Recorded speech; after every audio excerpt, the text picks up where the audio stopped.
avec nous sur BFM Alsace. C'est l'heure comme chaque semaine de C'est votre emploi en partenariat avec Top Music. Bonsoir Anne-Sophie Martin. Bonsoir Arthur. On va parler non pas de Pôle emploi mais de France Travail. C'est le nouveau nom de Pôle emploi et il y a quelques petits changements qui vont avec. Oui, tout à fait. Paul Anc, c'est notre invité. Vous êtes le directeur de l'agence France Travail de Guebwiller. Bonsoir. Bonsoir. Alors depuis le 1er janvier, en effet, si on cherche un job, on ne va plus à Pôle emploi mais à l'agence France Travail. Pôle emploi donc a changé de nom, a changé de logo aussi. Concrètement, qu'est-ce que ça change pour le demandeur d'emploi ? Alors pour le demandeur d'emploi, effectivement, aujourd'hui, il y a déjà ce changement de nom qui est acté depuis le 1er janvier. Demain, ça changera avec un accompagnement qui va être encore un peu plus personnalisé, notamment pour les publics les plus fragiles, que sont les bénéficiaires du RSA, les demandeurs d'emploi ayant une reconnaissance travailleur handicapé ou les jeunes, en renforçant notre partenariat avec un certain nombre d'opérateurs. Alors il y a des nouveautés pour les allocataires du RSA. Bientôt, tous les allocataires du RSA seront inscrits à Pôle emploi et aussi devront faire 15 heures d'activité, c'est ça ? Alors effectivement, l'objectif est qu'au 1er janvier 2025, l'ensemble des personnes sans travail soient identifiées, inscrites auprès des services de France Travail, notamment les bénéficiaires du RSA, avec cet objectif de travailler, d'œuvrer autour d'actions à hauteur de 15 heures par semaine. Alors c'est quoi ces 15 heures ? Qu'est-ce qu'on leur donne comme mission ? Alors ça pourra être de la formation, vous êtes entré en formation, ça pourrait être de l'immersion professionnelle, un stage en entreprise par exemple, répondre à une offre d'emploi, participer à un atelier de découverte, visiter une entreprise, prendre connaissance d'un secteur, tout ça pourra être valorisé pour atteindre ces 15 heures. Avec la menace, si on peut dire, de ne plus toucher son RSA si on refuse ? Alors l'objectif est effectivement d'accompagner les personnes de manière à ce qu'elles puissent œuvrer pour leur projet professionnel jusqu'à obtenir ces 15 heures. C'est modulable, donc on va vraiment s'adapter à la situation de la personne. On donne l'exemple, et la loi le propose, des parents isolés, où on va pouvoir moduler pour réduire ces 15 heures lorsque la situation sera pas nécessairement à réduire. Le quotidien des bénéficiaires le quotidien ne sera pas compatible avec ces 15 heures. Est-ce que ce nouveau nom, est-ce que c'est pas que cosmétique ? Est-ce que ça vous offre vraiment concrètement de nouveaux moyens, de nouvelles possibilités ? Vous êtes face à un demandeur d'emploi, vous allez pouvoir dégainer d'autres offres ? Alors l'objectif du réseau qu'on va créer avec nos partenaires, en intégrant France Travail dans ce réseau, va être vraiment de travailler autour d'un diagnostic approfondi. Donc ce diagnostic approfondi va nous permettre derrière de répondre de manière plus efficace aux besoins des personnes, en les orientant notamment vers le bon partenaire, vers le bon opérateur du service public de l'emploi. C'est pas votre boulot depuis toujours ?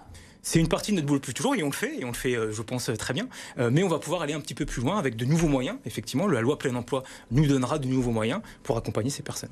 Autre nouveauté depuis le 1er janvier, si un salarié en CDD refuse 2 offres en CDI, il peut être sanctionné, c'est ça, et ne plus toucher son allocation. Alors effectivement, la loi plein emploi prévoit qu'une personne qui refuserait une proposition de CDI, alors 2 propositions de CDI sur les 12 mois glissants, pourrait se voir sanctionnée. Cette sanction sera applicable uniquement si l'emploi refusé est en lien avec ce qu'on appelle l'offre raisonnable d'emploi, donc l'offre autour de laquelle la personne s'est inscrite et a contractualisé un certain nombre de critères qu'elle accepte comme étant un emploi sur lequel elle veut s'orienter. On sait que pour les jeunes générations, le CDI, c'est moins la priorité. Effectivement, ça va poser problème ou pas ? Alors, c'est pas forcément une généralité absolue pour l'ensemble des jeunes, mais on a, c'est vrai, un certain nombre de jeunes qui aujourd'hui cherchent des compétences en travaillant sur un secteur et puis sur l'autre. C'est vrai, c'est une réalité. Vous êtes le directeur de l'agence France Travail à Guebwiller, vous couvrez tout le Florival. C'est quoi le tableau dans le secteur ? Je regarde les chiffres dans le Haut-Rhin, 7,2% de chômeurs, c'est un petit peu plus que dans le Bas-Rhin, et c'est en hausse de presque 0,5 points. Comment va le Florival sur ce point-là ? Alors il y a encore de belles opportunités d'emploi dans le Florival notamment, mais sur l'ensemble du département et de la région, avec quand même une hausse du nombre d'offres d'emploi qui sont déposées auprès de nos services, puisqu'on a une augmentation de près d'1% du nombre d'offres déposées. Donc c'est vrai, un chômage qui augmente un petit peu, mais pour autant toujours des opportunités qui sont présentes. C'est quoi les opportunités ? Alors aujourd'hui des opportunités dans l'industrie, dans le commerce, beaucoup aussi, dans l'hôtellerie-restauration, qui sont ces secteurs traditionnellement en tension, mais sur lesquels nous œuvrons notamment avec les branches professionnelles, avec les restaurateurs par exemple, pour rendre le secteur plus attractif. Quelles sont les grandes entreprises dans le Haut-Rhin qui recrutent actuellement ? Alors dans les grandes entreprises, vous allez par exemple Liber à Colmar qui recrute, ou une entreprise du bassin de Cernay aussi qui s'appelle Paul Cocril, qui va recruter prochainement dans le cadre de l'ouverture d'une nouvelle ligne de production. Pour l'hydrogène, c'est ça, des ouais. électrolyseurs pour produire de l'hydrogène à Aspac, John Cocril. Et Liber, c'est le très grosse œuvre, le BTP. C'est les machines, voilà, effectivement, du BTP. Il faut aussi agir encore sur les freins à l'emploi, parce que l'objectif, c'est le plein emploi, c'est ça? C'est l'objectif de la loi. Tout le monde est employable? Alors je pense sincèrement que tout le monde est employable. Comment? En travaillant avec les personnes autour de ce diagnostic dont je parlais tout à l'heure, de pouvoir l'affiner au maximum et de trouver des solutions, des services. Sur la mobilité, par exemple, la garde d'enfants? La mobilité, la garde d'enfants, c'est un bon exemple aussi, puisque nous avons déjà des partenariats avec la CAF notamment, pour mettre en place des places en crèche disponibles pour ces personnes en recherche d'emploi. On voit qu'il y a encore beaucoup d'emplois qui ne trouvent pas de candidats. Est-ce qu'il y a encore une inadéquation entre la formation et le marché de l'emploi? Alors aujourd'hui, nous formons. La formation est une compétence de la région Grand Est et nous travaillons en grande collaboration avec eux pour justement acheter des formations au plus proche du besoin des entreprises, notamment sur les secteurs en tension. Donc ça, c'est quelque chose que nous faisons. Oui, parce que dans les transports, il y a encore des formations à distribuer, c'est ça? Par exemple, et puis on a d'autres dispositifs aussi, tels que la période opérationnelle à l'emploi, qui est un dispositif individuel sur lequel nous allons pouvoir former une personne demandeurs d'emploi en lien avec le poste vraiment de l'entreprise.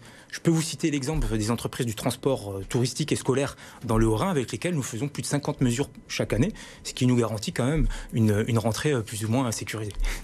Alors vous aurez votre stand au salon Formation Emploi de Colmar. Ce sera, on note les dates, et les 26 et 27 janvier. C'est l'un des plus gros salons de l'emploi dans le Grand Est. 20 000 visiteurs sont attendus.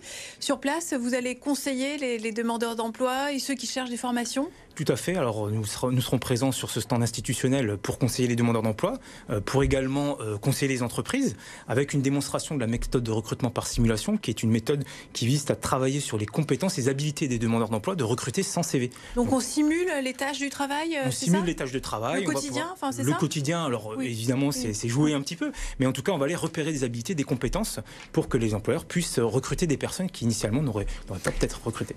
Paul Hanck, directeur de l'agence France Travail à Guebwiller, merci beaucoup d'avoir accepté l'invitation de BFM Alsace. On passe aux annonces. Les annonces de Top Music. D'abord, Max Iso qui recrute à Vendenheim. Max Iso organise un job dating. Ça sera ce vendredi pour recruter des hôtes de caisse ou des hôtesses de caisse. Pour participer à ce job dating, inscrivez-vous sur le site de France Travail. Si vous avez une formation commerciale, une première... Alors, il faut que je dise, c'est écrit Pôle emploi sur les notes d'Anne-Sophie. J'ai corrigé. Promis, on est France Travail maintenant. Une première expérience aussi dans la distribution peut être un plus. Et si vous appréciez aussi les animaux, ce job est fait pour vous. La rémunération brute mensuelle est de 1 810 € et à cela s'ajoutent des primes sur les objectifs atteints. Des recrutements dans le service à la personne à Colmar. Oui, venez rencontrer des entreprises qui recrutent des aides à domicile, mais aussi des auxiliaires de vie ou des gardes d'enfants. Vous serez reçu pour un entretien d'environ 15 minutes. Ensuite, petit détail, il vous est demandé de venir avec au minimum 3 exemplaires de CV. Et pour participer à ce forum spécial recrutement service à la personne, rendez-vous mardi prochain. Ça se passe à l'agence France Travail de Colmar qui est située au 16 rue Jacques Price. Et pour y participer, il faut encore s'inscrire sur le site de France Travail. France Travail, un gros job dating la semaine prochaine à Strasbourg pour terminer. Oui, avec plus de 50 entreprises présentes pour vous proposer des postes en CDI mais aussi en CDD. Parmi les entreprises inscrites, il y a la CTS, Lidl, le Crédit Mutuel, la SNCF ou encore Securitas. Rendez-vous mardi prochain, ça se passe au Basket Center à Strasbourg. C'est organisé par l'offre d'emploi. C'est en partenariat avec Top Music et BFM Alsace. Et pas besoin de s'inscrire, vous pouvez vous rendre spontanément sur place mardi prochain à ce job dating. Anne-Sophie Martin, merci beaucoup. Merci. On se retrouve la semaine prochaine pour un nouveau numéro de C'est votre emploi.